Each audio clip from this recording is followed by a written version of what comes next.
The Avatar movie released. I watched it for the first time. Why the you lying? Why you always lying? I made a video about the movie when it got leaked, and I gave a non-spoiler review. But now that we're actually have it on digital and it's fully released, anybody can watch it. I'm gonna give my spoiler review, and the movie's not as good. I feel like in my old review, I was just so excited and caught off guard by nostalgia that I didn't actually really pay attention to the plot. So now that I got the chance to rewatch it, my thoughts and opinions have changed drastically, so I'm gonna get into it. The movie starts off in a flashback, but later it gets revealed obviously Aang wakes up. We have a fully grown Aang, Appa, and Momo. He's at his air temple, the southern air temple, I'm pretty sure, and he's just gathering artifacts and holding on to his past, which is a massive theme of this movie. Then he gets attacked by the Denied. He saves one of them, which is very in character of him. It's an amazing fight scene, by the way. I just have to give the animators props. And overall, he gets injured, but then the temple starts falling down. He stops it with using his avatar state, which is cool, really cool. But then the guy passes out and he's barely able to hold it.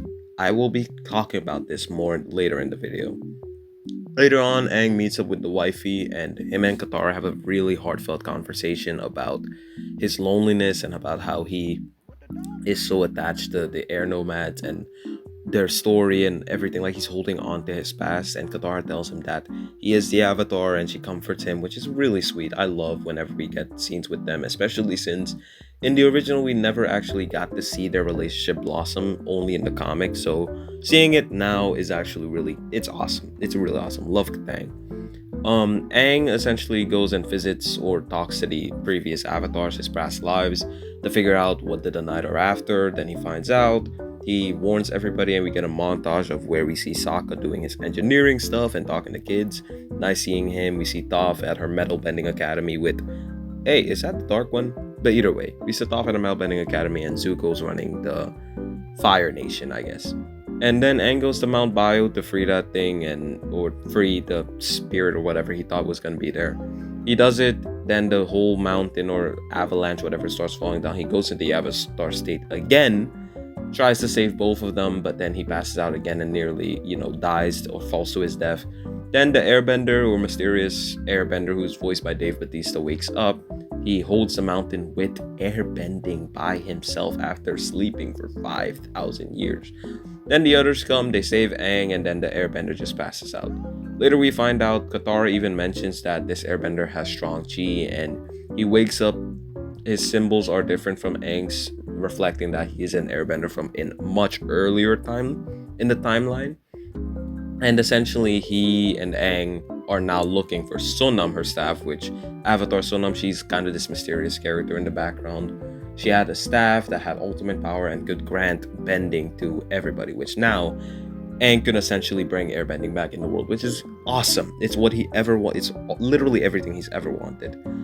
Then him and the gang go, they get attacked by the Denied again. Togga tries to kill them, suspicious, and the only character that questions Togga in this entire movie is Katara. Him and Aang lashes out at his team because he just wants to go and get the staff, and he doesn't care about safety and stuff like that, and he's so obsessed with the staff to bring the airbenders back. Then what tends to happen after that? After that, they find the secret lost island outside of the typhoon stuff, and Aang goes and he does some magical stuff to get the staff, and Katara starts questioning Togga's actions and true intent. Then it's revealed that obviously Togga's evil. Oh wow, never saw that coming. But either way, Togga kills the rest of Team Avatar, and then he comes to Aang and tells him that he killed his friends. Aang goes into the Avatar state again, fights Togga, and then he gets killed. Don't worry though, Katara comes in clutch. Lucky again, she revives all of them, and the Avatar cycle saved again. Aang goes in the spirit world, which is now getting corrupted, and him and Togga face off against each other, and they also try to stop the Denied, who just got airbending but are somehow masters at using it. Okay, then Aang and Togga get into this argument, and Togga does have an amazing line in my opinion, awesome line delivery by Dave Bautista where he tells Aang that Aang kills Aang cares more about his ideals than he cares about actually bringing back the airbenders or like sticking to it and stuff like that. And overall, I thought that line was really good and it stuck out because it's one of those things I feel like is so true about Aang, but it's also what makes him him, and it's awesome that he gets called out on it. Then what happens is Aang takes his staff from Taga, he uses it and then gets a anime power up, whatever. Then the power starts corrupting him, but he chooses peace after seeing a vision of Gyatso. And then the movie ends, we get more Katang scenes, and it turns out Aang learns his lesson that the thing that mattered wasn't their bending, but it was their ideals, and that he can pass that on. Overall, I would say the movie is a solid 6, 7 out of 10. You know, it's nothing crazy, but it's nothing bad as well. You know, it's pretty straightforward and pretty bland if you ask me. Like, it's a simple plot. Here's where my problems start off. First of all, Aang is ridiculously nerfed in this movie, and I don't think Aang necessarily is nerfed, but the Avatar state. In the original show, the Avatar state was depicted as having cosmic power. It was so powerful, pretty much an instant win button. But in this movie, anytime Aang goes into the Avatar state, he might as well not have gone in it at all. He gets killed by Taga in the Avatar state, and luckily somehow survives. And they don't even like nobody's word. Everybody's just like, oh, I guess we're alive again. Like, not a single person is kind of caught off guard by that. You know, like he essentially killed Aang in the Avatar state, which I don't. Do you understand how insane that is?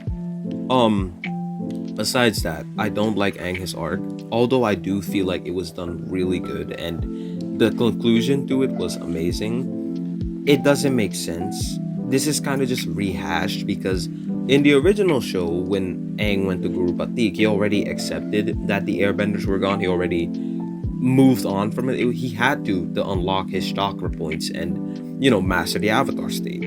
And in the Avatar comics, Aang realizes that he can pass on the lessons of the airbenders, and that's why he creates air acolytes, that he goes on trips with them, he does festivals with them, he pretty much like he tries to keep air nomad culture alive, which is cool. So why does he do it again this movie? When I was expecting an adult Avatar movie, I was expecting to have a new villain and maybe a completely like different like story. And the story overall, it's not like it's bad. Again, it's not. But it's not good. Aang is so, it's hard to watch him lose as much as he does. Taga is a cool villain, but in my opinion, it kind of also just very, very, very predictable and just samey. And overall, I think the movie's good with everything else. I don't really have that many complaints if you ask me. But it's just those little things that kind of disappointed me because why would they rehash an arc two or three times? They did it in the show. Then they advanced on it in the comic books where he creates the air acolytes. And now he essentially just does it again. But this time in animation form, which is like, why? I was hoping to have something else, which maybe is my fault for having those expectations, but it's just what I was expecting for the movie. So after rewatching it and actually watching it fully, I can't say that I'm really that impressed with the movie. It's good. I also find it very strange that out of everyone that only Katara noticed the suspicion. I think that's cool. And she definitely is the MVP of this movie for real. Like, I don't want to see anybody hate on Katara. She's goated in this movie. But holy, I feel as if after what Taga tried to do to the Denied, maybe Katara and Aang could have had a conversation. And if we got to see Aang, yeah, he was maybe skeptical, but he still chose to trust Taga. I feel like that would have hit a lot harder. Taga also coming up to Aang and telling him he killed his friends and like not caring about it at all. It's like, you're telling the Avatar you killed his friends and you expect him to join him? What the f? What the f is wrong with you? Even though this whole time he spoke about how much his friends matter to him and how he wants to bring all nations together and create balance, it's like, we can finally bring back airbending. Me and you. I can't do this without my friends. What? The staff doesn't belong to everyone. It belongs to us. What have you done? It doesn't matter that you ran. What? Make it make sense. But overall, I really, again, it sounds like I'm hating on the movie. I'm really not. I'm just calling out the things that I hate about the movie, the things that kind of disappointed me. But it's a good movie. It's a 7 out of 10 at best. But I wasn't expecting a 7 out of 10. I was really looking forward to this movie being like, I don't know, like something different instead of having a rehashed arc, a very predictable villain, and just being itself. I will say though, it's really rewatchable, and again, it's a good movie. And yeah, they said they're gonna make more projects and they're working on more projects. I hope we get maybe like a trilogy of live action movies instead of like a series, because then we could have the original series, we have a trilogy of live action movies, maybe where we get to see Boomy, Kaya, Azumi, and all the other kids as youngins and see how they are as parents and stuff. I think that would be cool. This franchise still definitely has a lot of potential going for it. But this movie was, I guess, kind of the safe start to maybe, hopefully, a trilogy. Again, no hate to the movie. I love this movie. I think it's one of my favorite movies of the year so far. It's definitely a comfort movie for me and extremely, extremely rewatchable. I just wasn't expecting like what happened in the movie to happen. I thought this movie was going to be something entirely different. Zuko doesn't have that much screen time. Sokka doesn't have that much screen time. It's very centered on Aang and his struggles of moving on, which again is very rehashed, and I don't like the fact that they rehashed an arc that we already went through. That's all I have for today. I appreciate you guys for making it to the end of the video. Let me know what your thoughts are on this movie, and bye.